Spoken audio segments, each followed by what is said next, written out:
Hello student, तो अब अपन क्या करेंगे, केमिकल प्रॉपर्टी देखेंगे किसकी, हेलो एल्केन की। तो आपको इससे पहले मैंने फिजिकल प्रॉपर्टी, आईयूपीएसी और प्रिपरेशन मेथड दे चुका, ठीक है ना। अब क्या आएगी आपके हेलो एल्केन की केमिकल प्रॉपर्टी आएगी, मतलब आपकी सीपी आएगी। समझ गए आप बात। तो अब अपन क्या करेंगे, इसको स्टार्ट करेंगे। स्टार्ट करने से पहले मैं आपको बोलूँ तो कॉपी पेन लेके बैठे, साथ ही साथ वीडियो को धीरे धीरे स्किप करके मत देखना, वीडियो को पूरा देखना एंड तक, वरना आपको समझ में नहीं आएगा। ठीक है, वीडियो को पूरा देखें। यदि आप वीडियो मेरी पीछे की कोई सी पूरी नहीं देखी तो आपको कुछ समझ में नहीं आ रहा होगा। समझ में तभी आएगा जब आप वीडियो को एंड तक देखो, क्योंकि क्या है कि शुरुआत में थोड़े छोटे छोटे टॉपिक को जोड़ के एंड में मेन टॉपिक निकल के आता है कि हाँ ये रिजल्ट है इसका। तो आपको खुद को दिमाग में बैठे कि हाँ ये पूरा टॉपिक था।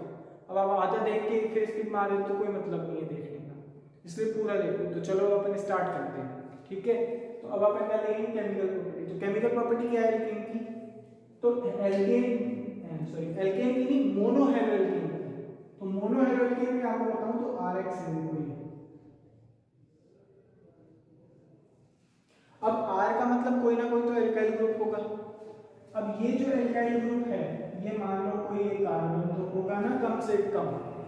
तो होता क्या है, पहले तो आपको ये समझना है कि मोनोहेलो एल्केन में CH बॉन्ड पोलर होता है। कैसा होता है, पोलर। आपको बस आज के लेक्चर में प्लस माइनस पकड़ में आना चाहिए, पूरा लेक्चर समझ में आ जाएगा। लेकिन उस पूरे लेक्चर को समझने के लिए ये समझना बहुत जरूरी है, ठीक है। तो देखो आप, तो हेलोजन पे तो माइनस चार्ज आ गया और कार्बन पे कौन सा आ गया, प्लस। बस आपको तो ये ध्यान रखना है, आंख बंद करके हेलोजन पे माइनस लगाना है और कार्बन पे प्लस लगाना है, बस। आपकी सारी रिएक्शन यहाँ हो जाएगी। बात आ रही है समझ में। तो देखो देखते हैं। तो होता क्या है कि ये जो है, ये आपके sp3 संकरित के लिए कोई कार्बन है, तो ये हेलोजन क्या करेगा, उससे इलेक्ट्रॉन खींचेगा, तो इस पे तो नेगेटिव और इस पे क्या आ जाएगा, प्लस। अब मैं बताऊंगा आपको क्या होता है। तो यहाँ जो मोनोहेलो एल्केन ये कैसी रिएक्शन देते हैं, ये देते हैं न्यूक्लियोफिलिक सब्स्टिट्यूशन रिएक्शन। कौन सी, न्यूक्लियोफिलिक सब्स्टिट्यूशन रिएक्शन। ये मैं आपको पहले भी पढ़ा चुका हूँ, ठीक है ना। ये आपको मैं पहले पढ़ा चुका हूँ, न्यूक्लियोफिलिक सब्स्टिट्यूशन रिएक्शन, NSR पढ़ाया था आपको, रिएक्शन मैकेनिज्म का पार्ट पढ़ाया था, ठीक है।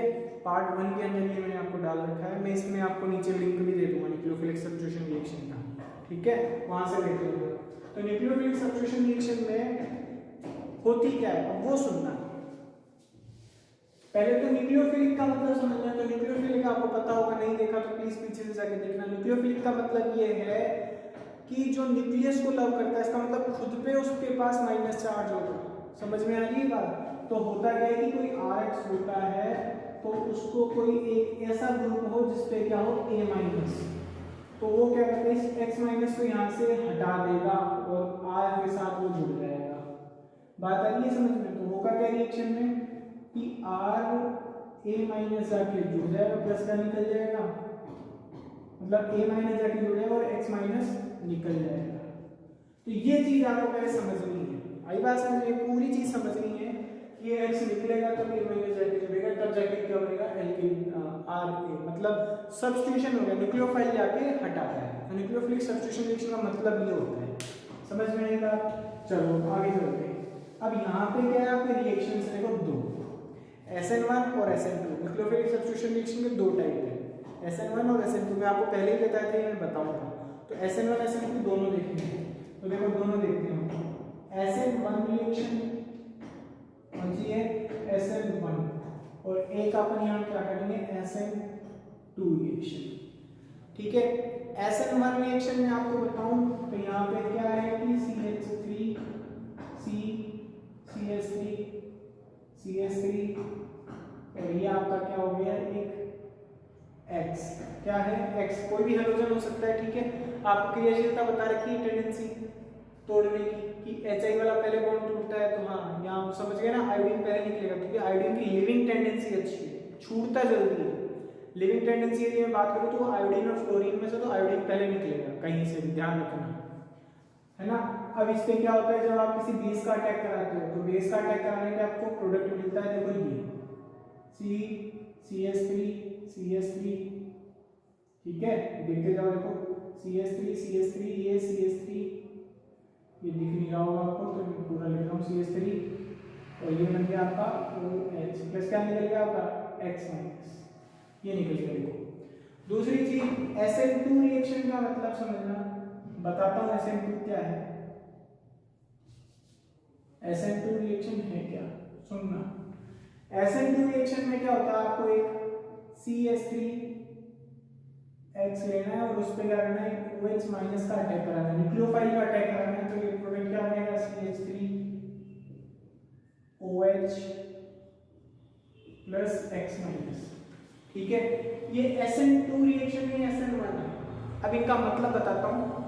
यूनिमॉलिक्यूलर या एकाण्विक, न्यूक्लियोफिलिक नाभिक स्नेही सब्स्टिट्यूशन मतलब प्रतिस्थापन, एकाण्विक नाभिक स्नेही प्रतिस्थापन अंग्रेजी में बोलूं तो यूनिमॉलिक्यूलर न्यूक्लियोफिलिक सब्स्टिट्यूशन रिएक्शन, समझ गए। जबकि इसमें बाइमॉलिक्यूलर न्यूक्लियोफिलिक सब्स्टिट्यूशन रिएक्शन या द्विआण्विक नाभिक स्नेही प्रतिस्थापन लिखी गई। समझ गए इतनी बात, तो ये चीज आपको पहले समझनी। अब उसके आगे चलते, तो ये होती कैसे यही समझना है। क्यों SN1 बोला और क्यों SN2 बोला, सर दोनों में तो हटा ही रहा है ना, प्रतिस्थापित ही तो कर रहा है, OH चाहे X को हटा रहा है, फिर SN1 SN2 बोलने की जरूरत क्या पड़ेगी। तो वो समझो आप पहले SN1 SN2 क्यों बोलते हैं, पहले मैकेनिज्म देखते हैं इसकी कैसे होगी। तो देखो ये रिएक्शन जो है स्टार्ट होती है इस तरीके से, CH3C, देखो मैं थोड़ा जगह, इसके लिए जगह चाहिए थोड़ी, ठीक है ना, तो जगह में छोटा लेकर चला रहा हूँ काम, CH3 CH3 CH3, ठीक है। इसमें X माइनस, तो फर्स्ट स्टेप होता है स्लो, कैसा होता है स्लो। ये X माइनस इधर से निकलने की कोशिश करता है अपने इलेक्ट्रॉन लेके, तो ये CH3 ये तीनों क्या करते हैं, इसको देखते हैं, बोलते हैं तू ले हमसे इस कार्बन को, इस वाले को, इस वाले को, और ये X माइनस यहाँ से इलेक्ट्रॉन लेके निकलने की कोशिश करता है। तो धीरे धीरे क्या होता है, ये माइनस बनने लग जाता है और प्लस, तो होता क्या है सुनना, ये जो है X माइनस ये बन जाते हैं प्लस, साथ में क्या बनता है आपके CH3 और ये आपके CH3 प्लस आपके क्या बन गए कार्बोकेटाइन। आता है ये समझ में, क्या बन गए ये कार्बोकेटाइन। तो अब इस कार्बोकेटाइन को मैं इस तरीके से लिखूंगा, घुमा के CH3 और ये CH3, इसको लिखने का कोई रीजन है, बताऊंगा अभी क्यों। ये X माइनस निकल गया और इस कार्बन पे क्या है प्लस चार्ज, कौन सा चार्ज आ गया प्लस, समझ में। X माइनस आपके निकल चुका है, आपको देखो आपका यहाँ से X माइनस निकल गया, यहाँ से X निकल गया, इलेक्ट्रॉन लेके और कार्बन पे क्या है प्लस चार्ज है, समझ में आ गई इतनी बात। तो ये जो CH3 है, अब क्या है, मैंने लिया था एक बेस, देखो तो फर्स्ट स्टेप के अंदर क्या होता है कि ये जो सबसे स्लो स्टेप होता है, पूरी रिएक्शन की रेट इसी पे डिपेंड करती है, बात आई समझ में, पूरी अभिक्रिया की दर इसी पे डिपेंड करती है। अब इसमें क्या होता है, बेस जो है वो रिएक्शन करता है। पहले इसका हाइब्रिडाइजेशन क्या था, sp3, तो ये आउट ऑफ द प्लेन था, टेट्राहेड्रल स्ट्रक्चर में था, लेकिन जब जैसे ही ये निकलता है X माइनस, तो इसका हाइब्रिडाइजेशन क्या हो जाएगा, sp2। जैसे ही sp2 होगा तो समझना ये बेस जो है तो यहाँ अटैक करेगा। अब बेस दो जगह से अटैक कर सकता है, एक तो चाहे तो वो फ्रंट से और एक चाहे तो वो बैक से। तो दो अटैक होते हैं, एक फ्रंट अटैक और एक बैक अटैक। क्यों, क्योंकि जो पहले चीज चार उसमें थी, समझना, पहले जो चीज थी वो काफी चार उसमें थी, देखो इस तरीके से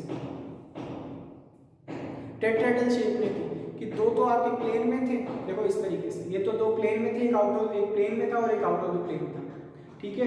अब हुआ क्या कि जैसे ही X माइनस निकला, जैसे ही X माइनस निकला, तो ये जो है ये तीनों के तीनों इस तरीके से प्लेन में आ गए, पंखा जो होता है ना, पंखा, इस पंखे की शेप में। अब इस पे बच गया प्लस चार्ज, X माइनस तो निकल गया। अब जो OH माइनस है वो एक तो फ्रंट से अटैक करेगा और एक बैक से अटैक करेगा। हर ये बात समझ में, दो अटैक है, तो दो अटैक होंगे तो देखो फिर दो प्रोडक्ट कैसे बनेंगे, तो CH3, देखो इसके दो प्रोडक्ट कैसे बनेंगे, एक इधर बनाना, देखो फ्रंट अटैक करेगा तो ये बनाएगा OH CH3 और ये CH3, जबकि ये बैक अटैक करेगा OH तो क्या बनेगा, ये बनेगा CH3 और ये बनेगा आपका OH। तो इस तरीके से क्या है, दोनों प्रोडक्ट एक ही कंटेनर में बनते हैं, एक ही मीडियम के अंदर। अब ये दोनों एक दूसरे से सरकती है, एक दूसरे क्या है, मिरर इमेज है। तो होता क्या है, जितना लाइट को ये घुमा रहा होता है प्रकाश को, ऑप्टिकल आइसोमेरिज्म में जो मैं आपको आगे पढ़ाऊंगा, वहां मैं आपको पढ़ाऊंगा ऑप्टिकल आइसोमेरिज्म में वो होता है जो PP है, समतल ध्रुवित प्रकाश को बाएं या दाएं घुमाए, तो ये एक ही सॉल्यूशन के अंदर बराबर मिलते हैं। आई बात समझ में, डी और एन। तो जब भी ऐसा कोई कंपाउंड मिलता है तो इस टाइप का जब भी कोई मिक्सचर मिलेगा, एक ही सॉल्यूशन के अंदर 50% ये मिलता है और 50% ये मिलता है, डी भी 50% और एल भी 50%। डी क्या है, तो डी यहाँ पे ये बता रहा है लाइट को डेस्टर रोटेट घुमा रहा है, मतलब दक्षिण क्लॉकवाइज। एल का मतलब ये लाइट को लीवो रोटेट घुमाता है। देखिए लाइट को घुमाने की प्रॉपर्टी होती है, इससे ऑप्टिकल आइसोमेरिज्म में पढ़ा जाता है। ऑप्टिकल आइसोमेरिज्म की परिभाषा यही है, डेफिनेशन यही है, जो पीपीएल को घुमाए। तो ये भी पीपीएल घुमाता है, ये भी पीपीएल घुमाता है, ये डेस्टर रोटेट घुमाता है और ये लीवो रोटेट घुमाता है। समझ में आ रही बात? अब 50% ये बन रहा है, 50% ये बन रहा है, तब इस टाइप से मिलता है। तो आपको एक सेकंड लगा ये मिक्सचर हो गया, एक ही सॉल्यूशन के अंदर मिक्सचर मिलेगा, तो इसको बोलते हैं क्या, रैसिमिक मिक्सचर। क्या बोलते हैं, रैसिमिक मिक्सचर। बात आ रही है समझ में? इसको हिंदी में बोलते हैं रैसिमिक करंट, रैसिमिक मिक्सचर, ठीक है ना। हिंदी में भी ये बोलते हैं मिश्रण, मिक्सचर को मिश्रण बोलते हैं उर्दू में, और अंग्रेजी में बोलते हैं रेसिमी मिक्सचर, और पूरे प्रोसेस को बोलते हैं रेसिमाइजेशन। अब यहाँ से एक बात ये समझ में आ रही है कि यहाँ पे ये वाला जो स्टेप है ये कैसा होता है, फास्ट, क्योंकि जो पोलर रिएक्शंस होती है ना वो बहुत फास्ट होती है नेचर में। सबसे फास्ट ध्यान रखना आयनिक मैकेनिज्म्स होती है, तो ये आयनिक की रिएक्शन प्लस माइनस फटाफट जाके जुड़ जाता है, ये बहुत फास्ट होती है। तो ये वाला रिएक्शन फास्ट, इसमें। अब मैं आपको एक चीज बताऊं, इसमें क्या होता है SN2 में। तो ये तो बात की अभी तक मैंने किसकी, SN1 की। अब किसकी बात करेंगे, SN2 की। तो SN2 में देखना क्या होता है, CH3 जो है समझना, ये H, ये H और ये H, प्लस आपके पास X यहाँ पे लगा हुआ है, ठीक है। तो होता क्या है, इधर से OH माइनस अटैक करता है। तो अब इस रिएक्शन में क्या होता है, ये X माइनस यहाँ से निकलने की कोशिश करता है, बात आ रही समझ में, निकलने की कोशिश करता है। लेकिन एक चीज बताओ, यहाँ तो X माइनस से निकल गया क्योंकि यहाँ इलेक्ट्रॉन देने वाला था कार्बन को, लेकिन यहाँ कौन देने वाला है, हाइड्रोजन को इलेक्ट्रॉन देते नहीं है। तो ये क्या होगा कि ये अपने आप नहीं निकलेगा। अब आपको पता है किसी को भगाना होता है तो धक्के मार के, नहीं निकलता तो फिर धक्के मार के भगाना पड़ता है। सीधी उंगली से नहीं निकले टेढ़ी कर लेनी चाहिए, सुना है ना? नहीं, हम तो ये जानते हैं उंगली तोड़ देनी चाहिए, है ना। तो अब यहाँ देखो OH माइनस है, इसके बैक से जाके अटैक करता है, किस तरफ से, बैक से। अब बैक से अटैक करेगा तो प्रोडक्ट देखना इस तरीके से बनेगा, COH, ये आपके बन गया H, ये आपके बन गया H, और ये बन गया आपके H। और इसके अंदर क्या होता है, देखो अब ये वाली जो स्टेट मिली है ना, और सॉरी इसमें तो कार्बन की 5 वैलेंसी हो गई। देखो 1 2 3 4 5, ऐसा नहीं है।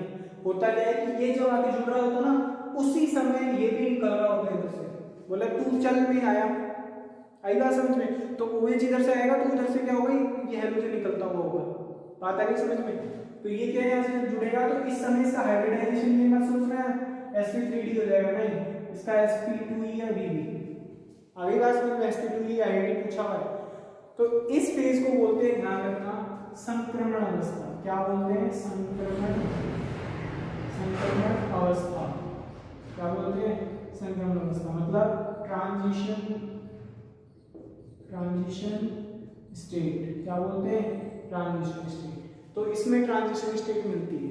और साथ ही साथ में आपको बताऊं तो होता क्या है, जब ये रिएक्शन, जब ये निकल रहा होता है और ये इधर से जुड़ रहा होता है, तो फाइनल प्रोडक्ट में आपको बता देता हूँ क्या होता है। फाइनल प्रोडक्ट बनता है इसका COH, H और ये H प्लस क्या निकल गया आपके पास, X माइनस, जो देखो ऊपर निकला था। तो ये कहानी है यहाँ, बात आई समझ में। तो मैंने यहाँ पे आपको SN1 रिएक्शन और SN2 रिएक्शन की मैकेनिज्म बताई, किस तरीके से हो रहा है। अब SN1 SN2 में यहाँ ट्रांजिशन स्टेट है। तो अब एक चीज और बताऊँ, यहाँ पे ये जो है ना, ये OH जब यहाँ से आता है अटैक करने, तो ये जो पहले H इस तरीके से झुके हुए हैं ना, इस तरीके से देखो, इस तरीके से, तो आपका मान लो ये X लगा हुआ है, ये X लगा हुआ है हेलोजन, और ये H इस तरीके से जुड़े हुए हैं। तो इस तरफ से क्या होता है, इस तरफ से ये H यहीं पे, ये भी H है, और ये आपका X है, यहाँ बीच में कार्बन है। तो जब X इधर से आएगा ना, जब OH इधर से आएगा जुड़ने के लिए, तो ये X इधर से निकल रहा होता है, क्यों? आई बात समझ में? तो ये निकल गया। और जब ये निकल गया तो उसके बाद में क्या होता है, जो ये हाइड्रोजन ये जुड़े हुए थे ना, सुनना, जो हाइड्रोजन ये जुड़े हुए थे, तो OH जब इधर से आ रहा होगा अटैक करने, तो ये U पलट जाते हैं। आई बात समझ में? U के लिए देखो ना, ये इधर झुका हुआ था, वो उधर चला गया, देखो आई बात समझ में? तो इस चीज को बोलते हैं वाल्डेन। एक साइंटिस्ट है वाल्डेन, उसने इसको खोजा था, तो इसको बोलते हैं वाल्डेन इन्वर्जन, वाल्डेन प्रतीपन। वाल्डेन साइंटिस्ट का नाम है, उल्टा हो गया इसलिए बोला इन्वर्जन या प्रतीपन। तो क्या बोलते हैं? Walden inversion. तो यहाँ क्या होता है सर? वाल्डेन इन्वर्जन होता है। क्या होता है? Walden inversion. वैसे कभी देखा है छाते को यूं लेके खड़े होते हो तो वो उसको सीधा ही लेके होते हो, यूं होता है छाता जब बारिश आ रही होती है, लेकिन सोचो नीचे से तेज हवा चलने लग जाए तो यूं पलट जाए, वो उल्टा यूं होता है पहले, फिर यूं हो जाए, तो उसको बोलते हैं वाल्डेन इन्वर्जन। तो SN2 रिएक्शन के अंदर होता है वाल्डेन इन्वर्जन। बात है समझ में? अब यहाँ से छोटे छोटे आपको डिफरेंस बता देता हूँ मैं, है ना। ये SN1 SN2 की मैकेनिज्म है, ये आपके 2 नंबर में आती है रिएक्शन बोर्ड के अंदर। अब यहाँ से हम लोग क्या देख रहे हैं, तो सुनो, SN1 SN2 की वो देखनी है अपने को, क्या बोलते हैं उसको, डिफरेंस देखने दोनों में। तो दोनों के डिफरेंस मैं आपको यहाँ बता देता हूँ, तो देखो एक बार ढंग से देखो। SN1 में ये है SN2। अब SN1 का मतलब समझना, 1 क्यों बोला? 1 इसलिए बोला, इस पूरी रिएक्शन की रेट जो है वो सिर्फ इस पे डिपेंड करती है सबसे स्लो स्टेप में। और सबसे स्लो स्टेप में ये देखो कि इसमें जो रिएक्टेंट है वो कितना है? 1। तो ये सिंगल स्टेप की रिएक्शन है, तो ये डबल स्टेप की, लेकिन मैं बोलूँ स्लो स्टेप में सिर्फ एक ही रिएक्टेंट काम आ रहा है, इसलिए इसको क्या बोला है? SN1। ये 1 क्या है? इसका ऑर्डर है, ऑर्डर मतलब कोटि। अब ये आपको यहाँ समझ में नहीं आएगा, ये आपको केमिकल काइनेटिक्स वाले चैप्टर में समझ आएंगे, सिर्फ फिजिकल में। तो अभी तो ये याद ही रखो। तो इसका ऑर्डर कितना? 1। और इसकी मोलेक्युलरिटी वो भी कितनी? 1। मतलब कितने अणु का हमारे? 1।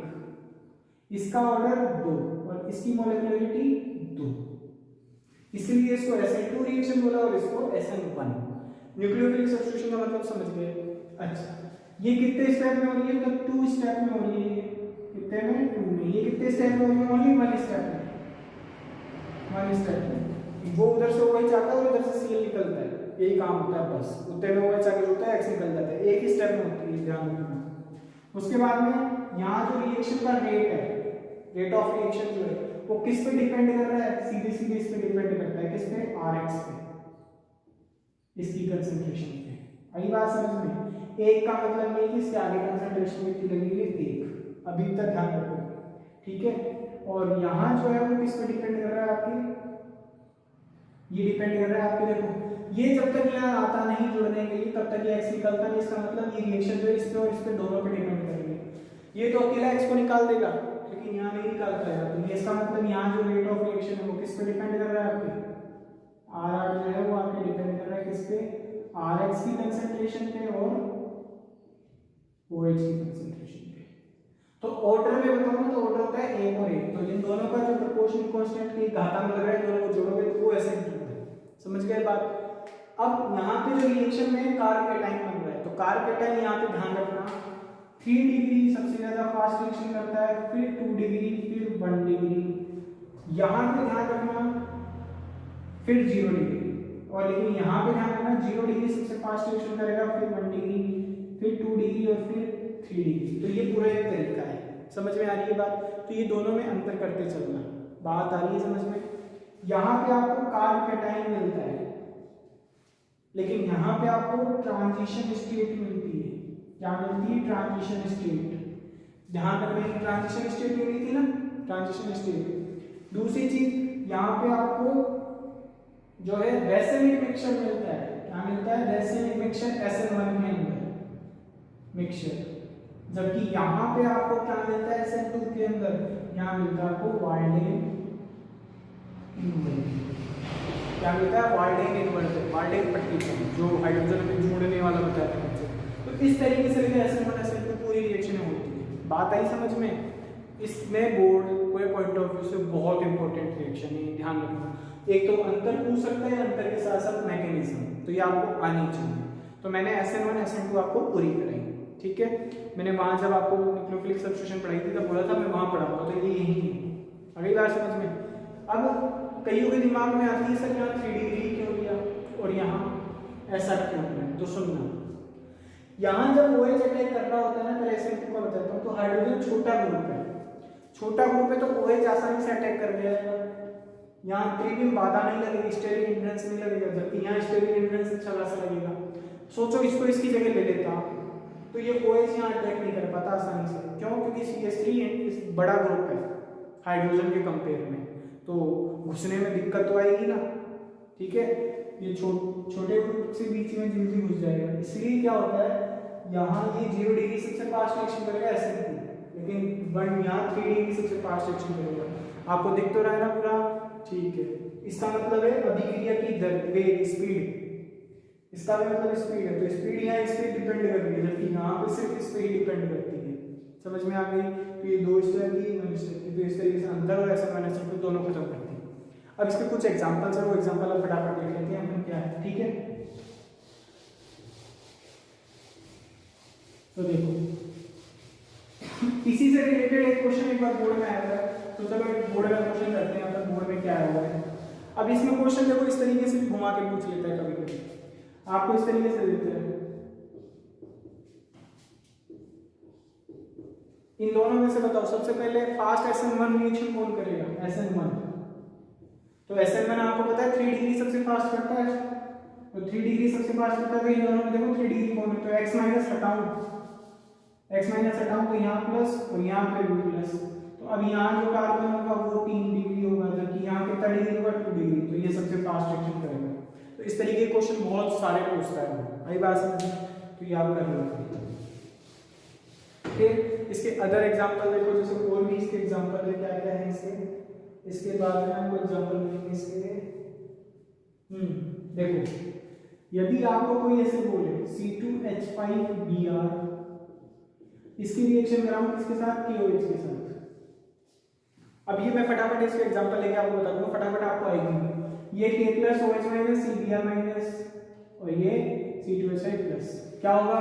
तो सुनना, ये प्लस इस माइनस के साथ चला जाएगा, ये माइनस है यहाँ पे, क्योंकि ब्रोमीन माइनस है और OH माइनस है, तो क्या निकल जाएगा? KBr प्लस, क्योंकि प्लस माइनस में अट्रैक्शन होता है, क्या निकल जाएगा? C2H5OH, क्या बन गया? C2H5OH बन गया। फिर उसके बाद में यदि आपको कोई बोले C2H5Br की मैं रिएक्शन करा रहा हूँ किसके साथ? मैंने यहाँ पे ले लिया क्या? KCl। अच्छा ये स्टार लगा लिया, बड़ा इंपॉर्टेंट रिएक्शन है, तो क्या बनता है यहाँ पे? A plus Cl minus Br minus और E प्लस, तो क्या बन जाएगा? प्लस C2H5Cl प्लस क्या बन जाएगा यहाँ पे? KBr। समझ में आ रही है बात? लेकिन अभी मैं यही क्या बोलूँ, C2H5Br की मैं रिएक्शन कराऊँ किसके साथ? AgCl के साथ। तो अब आपको क्या लगता है, इस साइनाइड सीधे सीधे जाके जुड़ जाएगा ऊपर वाले की तरफ? नहीं, यहाँ ऐसा नहीं होगा, तो C2H5NC बन जाएगा प्लस क्या निकल जाएगा? AgBr। अब ऐसा क्यों? तो सुनना, इसके अंदर कोवलेंट प्रॉपर्टी, कौन सी प्रॉपर्टी? कोवलेंट। कोवलेंट प्रॉपर्टी होने के कारण क्या होता है, ये नाइट्रोजन इलेक्ट्रॉन देता है, कार्बन इलेक्ट्रॉन नहीं देता है, क्योंकि कार्बन तो अर्जन सिल्वर के साथ Bg है बॉन्ड बनाने में, लेकिन नाइट्रोजन अपने लोन पेयर अवेलेबल करा देता है C2H5, इसलिए क्या होता है? C2H5NC बनता है आइसोसाइन में। ध्यान रखना, ये साइनाइड और ये आइसोसाइन, इसलिए दोनों को स्टार लगा रहा हूं। साथ ही साथ ये रिएक्शन में ये भी होती है C2H5Br, इसकी आप रिएक्शन कराओ किसके साथ? KNO2 के साथ, और एक इसकी रिएक्शन कराओ C2H5Br प्लस AgNO2 के साथ। दोनों केस में ध्यान रखना, फिर मैं इन केस भी स्टार लगा रहा हूं, तो सुनना, KNO2 की देखो पहले नीचे वाली रिएक्शन करते, तो C2H5Br जो रिएक्शन होगी ये होगी NO2, ये नाइट्रोएथेन बनेगा, लेकिन और निकल क्या जाएगा इसमें? AgBr। लेकिन ऊपर वाली रिएक्शन में जब आप जाओगे ना, तो ये बनेगा C2H5ONO, अभी बात समझ में, फिर क्या निकल जाएगा KBr। अब ये निकला कैसे तो वो समझ लो एक बार, इसको मैं ऐसे लिख सकता हूँ KN डबल बॉन्ड O और ये ऑक्सीजन डबल बॉन्ड, ठीक है। ये Br माइनस और ये प्लस, K प्लस और नाइट्रोजन माइनस। तो होता क्या है, ये जो इलेक्ट्रॉन ये ऑक्सीजन खींच लेता है, तो ऑक्सीजन खींचता है ये माइनस। अब ये प्लस इस माइनस के आगे जुड़ जाता है, किसके, इसके। तो C2H5ONO बन जाता है और साथ ही साथ ये वाला K प्लस और Br माइनस यहाँ पे निकल जाता है। आई बात समझ में। तो ये कहानी है, इसमें ध्यान रखना ये आयनिक प्रॉपर्टी होती है, ऐसी है आयनिक, जिसमें कार्बन और नाइट्रोजन दोनों ही देने को तैयार है। इसको बोलते हैं एम्बीडेंटली, उभयदंतुक। तो उभयदंतुक में क्या होता है कि दो एटम इलेक्ट्रॉन दे सकते हैं। जब दे सकते हैं तो यहाँ पे कार्बन नाइट्रोजन दोनों दे सकते हैं, यहाँ नाइट्रोजन और ऑक्सीजन दोनों दे सकते हैं। समझ में आ गई बात। इसको तो सीधा सीधा प्लस माइनस में तोड़ के आप कर सकते हो, समझ में आ गई ना बात। तो ये इसके कुछ और न्यूक्लियोफिलिक सब्स्टिट्यूशन रिएक्शन के एग्जांपल थे, समझ में आ गई बात। उसके बाद में देखो आपके यहाँ क्या है, और भी रिएक्शन है। और रिएक्शन देखो आपकी क्या है यहाँ पे, जैसे आपको है यहाँ देखो C2H5O C2H5 है ना, या ऐसे कर लो इसको C2H5X और C2H5X। इसकी यदि आप रिएक्शन कराते हो किसके साथ, Ag2O के साथ। आई बात समझ में। ये पूरा एक ही रिएक्शन चल रहा है, ध्यान रखना। तो होता क्या है, ये Ag2AgX निकल जाता है और ये ऑक्सीजन उसके साथ जुड़ जाता है, तो क्या बन जाता है C2H5O C2H5 प्लस क्या निकल गया आपका 2AgX। समझ में आ गई बात। तो ये इस तरीके से, अब ये भी मैं आपको समझाऊं तो इसको खोल सकते हो। तो खोलोगे तो देखो Ag और ये Ag, ये माइनस ये प्लस और ये माइनस, तो x माइनस माइनस ये प्लस और ये प्लस, तो ये दोनों प्लस इस दो माइनस से जुड़ जाएंगे और ये दो प्लस इस माइनस से जुड़ जाएंगे। तो देखो दो AgX निकल गया, साथ ही साथ क्या बन गया, ईथर। तो ईथर बनाने का मेथड है। एक यहाँ से सबसे फेमस रिएक्शन ध्यान रखना, वुड्स रिएक्शन बहुत फेमस है। वुड्स रिएक्शन ध्यान रखना, ये क्या होती है कि RX प्लस 2Na, ये मैं पहले भी पढ़ा चुका हूँ आपको। RX की रिएक्शन कराते हो तो क्या बनता है आपका 2NaX निकल जाता है और बन क्या जाता है आपका R और R। तो एल्केन बनाने का मेथड है, ध्यान रखना है। समझ में आ गई बात। एक फ्रैंकलिन रिएक्शन है, तो फ्रैंकलिन भी देखते हैं हम देखो। तो ये इतनी रिएक्शन क्या है आपको याद रखनी पड़ेगी, ठीक है। कराने का मैंने तरीका बता दिया आपको, मैं तरीका बता सकता हूँ, बाकी आपको लिख के इसको याद करनी है खुद से। आप करना क्या, प्रोडक्ट लिखना मत, रिएक्टेंट लिख के खुद से प्रोडक्ट बनाने की कोशिश करना, याद हो जाएंगे आपको, ठीक है ना। जितना लिखोगे उतना याद होगा, मैं तो आपको पहले ही बता चुका हूँ। अब ये हमारे को लिखने से याद होती है, ठीक है। उसके बाद में बात करते हैं देखो फ्रैंकलिन रिएक्शन,